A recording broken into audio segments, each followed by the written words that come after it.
YouTube channel पे आप सभी का बहुत बहुत स्वागत है। आप सभी को गणगौर की हार्दिक शुभकामनाएं। गणगौर व्रत जो कि गौरी तृतीया के दिन यानी चैत्र शुक्ल तृतीया तिथि को किया जाता है।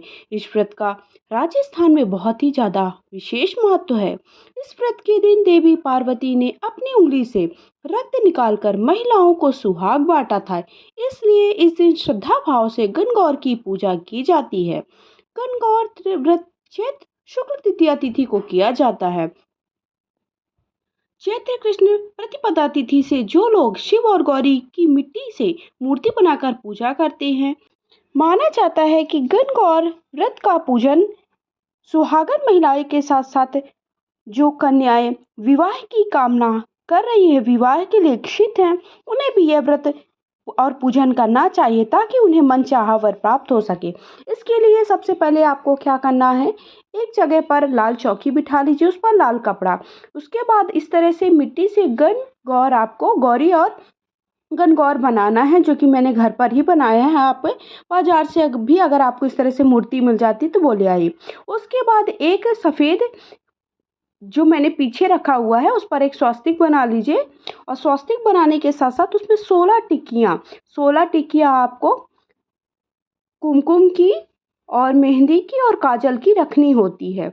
ये कई जगह पर 16 दिन महिलाएं इस व्रत को रखती हैं, पूजन करती हैं, तो इस कारण से 16 टिक्कियाँ रखी जाती है। अगर आप 16 दिन अलग अलग दिन व्रत रखते हो, 16 दिन रख करके भी ये व्रत पूजन करते हो, तो एक एक टिक्की हर दिन रखना है। लेकिन अगर आप एक दिन रख रहे हो तो 16 टिक्कियाँ एक साथ आपको रखना। उसके बाद अगर आप चाहें तो एक लोटे में कलश टाइप का रख सकते हैं। उसके बाद इनको हमेशा घास, दुर्वा घास पर ही बैठाया जाता है। दुर्वा घास से ही इनको मंजन करा लेना है, आपको दातून करा लेना है। उसके बाद इस तरह से मेहंदी की 16 टिक्कियाँ, मेहंदी गौर यानी भगवान शिव और देवी गौरी की मिट्टी की मूर्ति बनाकर उन्हें सुंदर वस्त्र पहनाते हैं। फिर सुहाग की सामग्री और श्रृंगार की वस्तुएं अर्पित करते हैं। भगवान शिव देवी गौरी को चंदन, अक्षत, रोली, कुमकुम लगाते हैं। धूप, दीप, फल, मिठाई आदि का भोग लगाकर दुर्वा अर्पित की जाती है।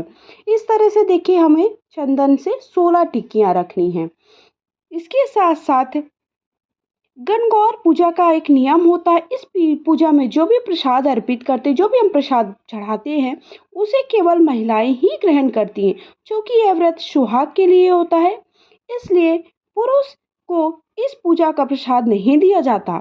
माता गौरी को जो सिंदूर भेंट किया जाता है उससे सुहागन महिलाएं अपनी मांग भरती हैं। इससे सौभाग्य की प्राप्ति होती है। गणगौर पूजन में गुणों का विशेष महत्व माना जाता है। गुणों को मैदा, बेसन आदि से मिलाकर अलग अलग पकवान बनाए जाते हैं। जितने गहने यानी गुणे देवी गौरी को चढ़ाए जाते हैं, धन वैभव उतना ही बढ़ता है। यही कामना लोग सोचते हैं। गणगौर की पूजा करने के बाद ये गुणे व्रती महिलाएं अपने सास, ननंद और जेठानी को भी दे सकती हैं। उसके बाद जो हमने मेहंदी से 16 टिक्कियाँ रखी थी, वही 16 उसी मेहंदी को गणगौर माता को, गौरी और शिव जी को भी लगा देंगे। उसके बाद काजल भी से 16 टिक्कियाँ रखनी हैं, तो 16 टिक्कियाँ काजल से रख देते हैं इस तरह से। और वही काजल गौरी और गौरी माता को और शिव जी को भी वही टिक्कियाँ रख देंगे। सौभाग्य की कामना के लिए दीवार पर 16 बिंदियाँ, रोली, मेहंदी और काजल की लगाई जाती हैं। एक बड़ी थाली में चांदी का छल्ला और सुपारी रखकर उसमें जल, दूध, दही, हल्दी, कुमकुम घोलकर सुहाग जल तैयार किया जाता है। दोनों हाथों में दूध लेकर इस जल से पहले गणगौर को छींटे लगाकर फिर महिलाएं अपने ऊपर सुहाग की जो सामग्री पहने रहती हैं उस पर छिड़कती हैं। अंत में मीठे गुने या चूरमे का भोग लगाकर गणगौर माता की कहानी सुनी जाती है। गणगौर माता से प्रार्थना भी लोकगीतों के जरिए ही की जाती है। इन गीतों में स्त्री मन की हर उमंग, हर भाव की जगह मिली भावों की मिठास अपनी मनमुहार लोकगीत गाती हैं। उसके बाद देखिए, 16 टिक्कियाँ लगाने के बाद हल्दी, कुमकुम, अक्षत समर्पित कर दीजिए, पुष्प समर्पित कर दीजिए। अगर वस्त्र है तो ठीक है, नहीं वस्त्र नहीं है तो वस्त्र का भाव लेते हुए कलावा समर्पित कर दीजिए। गौरी माता को चुनरी हो तो चुनरी चढ़ा दीजिए, और अगर नहीं है तो आप उन्हें वस्त्र रूपी कलावा समर्पित कर सकते हैं। उसके बाद धूप दीप दिखा दीजिए और अगर जनेऊ है तो गणेश जी को जनेऊ चढ़ा दीजिए।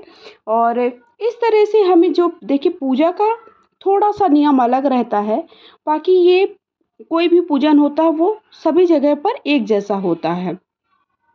धूप दीप दिखाने के बाद हमने जो भी भोग प्रसाद बनाया था वो भोग प्रसाद चढ़ा दीजिए। मौसमी फल है आपके पास जो भी, वो मौसमी फल आप चढ़ा सकते हैं।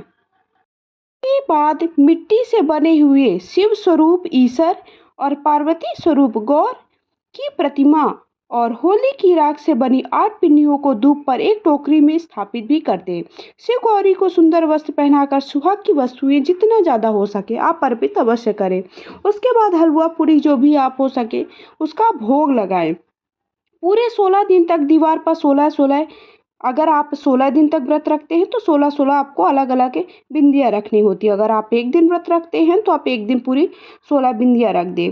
धूप से पानी के 16 बार छींटे 16 श्रृंगार के प्रतीकों पर भी लगाए जाते हैं।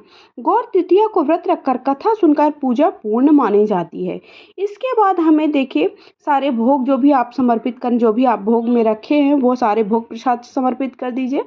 जो भी मौसमी फल हैं वो फल समर्पित कर दीजिए। सुहाग की सामग्री अवश्य समर्पित करें क्योंकि ये सुहाग की कामना के लिए ही हम ये व्रत रख रहे हैं, इसलिए कम से कम आप 16 श्रृंगार नहीं अर्पित कर पा रहे हैं तो 5 से 7 16 श्रृंगार की सामग्री जरूर चढ़ाएं।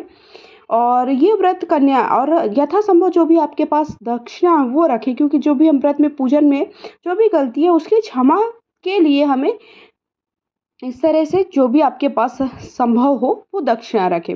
उसके बाद एक कटोरी में हो सके तो आपके पास चांदी की कटोरी तो वो ले सकते हैं, नहीं है तो आप इस तरह से कटोरी ले लीजिए। उस पर थोड़ा अगर आपके पास सदा सुहागन के पुष्प है वो डाल दीजिए, नहीं है तो आप लाल पुष्प कोई भी डाल सकते हैं। उसके बाद इस पर हमें एक कौड़ी एक इस तरह से सुपारी, हल्दी की गांठ और चांदी का सिक्का, और हो सके तो आपके पास अगर चांदी का कोई छल्ला है वो भी डाल सकते हैं। ये डालने के बाद हमें 16 बार 16 इस तरह से देखिए दुर्वा की हमें एक पोटली टाइप की बना लेनी है। 16 दुर्वा एक साथ इकट्ठा करने के बाद इस तरह से हमें 16 बार सबसे पहले इस तरह से छींटे देना है। छींटे देने के बाद जो आपने श्रृंगार कर रखा है, जैसे कि आपने चूड़ी पहनी है, मेहंदी लगाई है, बिंदी लगाई है, उसके साथ साथ चुनरी है, उनमें आपको 16 बार उन जल के छींटे इस जल के छींटे देने ताकि आपके सुहाग की आयु लंबी हो जाए। इसके बाद ये करने के बाद आपको कथा सुननी है। हाथ में थोड़ा सा पुष्प ले लीजिए और कथा सुनिए। इस तरह से देखिए 16 बार आपको छींटे गणगौर को देना है। गणगौर को देने के बाद आपको जो आपने श्रृंगार कर रखा है उनको देना है। चैत्र माह की तृतीया तिथि की शुरुआत 10 अप्रैल को शाम 5:32 से होगी और समापन 11 अप्रैल को दोपहर 3 होगा। ऐसे में गणगौर का व्रत 11 अप्रैल को रखा जाएगा। गणगौर व्रत के दिन सुबह 6:29 से लेकर 8:24 तक पूजा करने का शुभ मुहूर्त होगा।